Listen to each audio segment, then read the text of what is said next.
Magandang buhay mga ka-reels. Ayan, dumaan naman ako din sa park. Ako muna ay maglakad-lakad.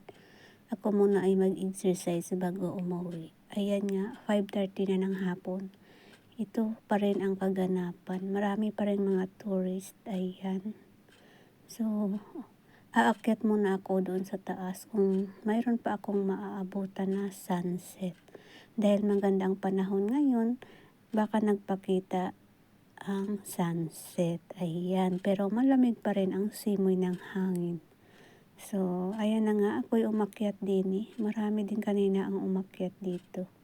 So, mag-exercise muna tayo. Lalong-lalo na ang ating tuhod. O, ayan. O, diba? Hinihingan ako niyan dahil nagmamadali din ako para maabutan ko ang sunset. Ayan na nga. Wala akong naabutan na sunset.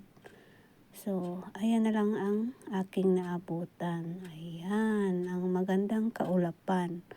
O, ayan na nga, malapit na magsara ang pintuan ni Chiang Kai-shek. So, 6:00 yan siya magsara. So, napakarami pa rin mga tourist. Ayan, marami pa rin ang umaakyat. So, maganda lang dito magtambay-tambay, palipas oras. Ayan, kung mayroon kayong partner, upo-upo din eh, magplano sa buhay. O, ayan. O, diba? So, kagaya niyan. O, diba? Paupo-upo lang. Patingin-tingin lang. Ini-enjoy lang ang kagandahan ng panahon at ang kapaligiran. O, diba? So, maganda dito mag-akyat baba.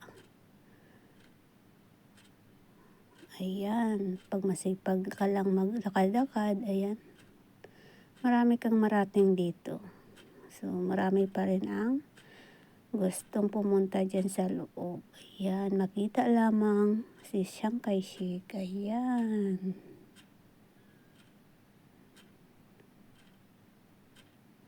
So, wala na yung guard. Isang guard na lang ang natira para sa pagsara ng pintuan. O, ayan, si Chiang Kai-shek. So, dyan yan ang kanyang pwesto. So, ayan. Ang ganda ng kalawakan. O, diba? So, magandang panahon ngayong araw.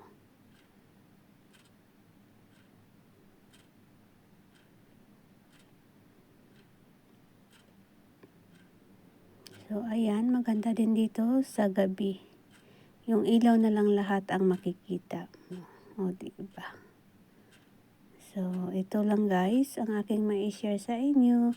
Thank you for watching. Sana hindi kayo magsawa sa panonood at suporta ng aking mga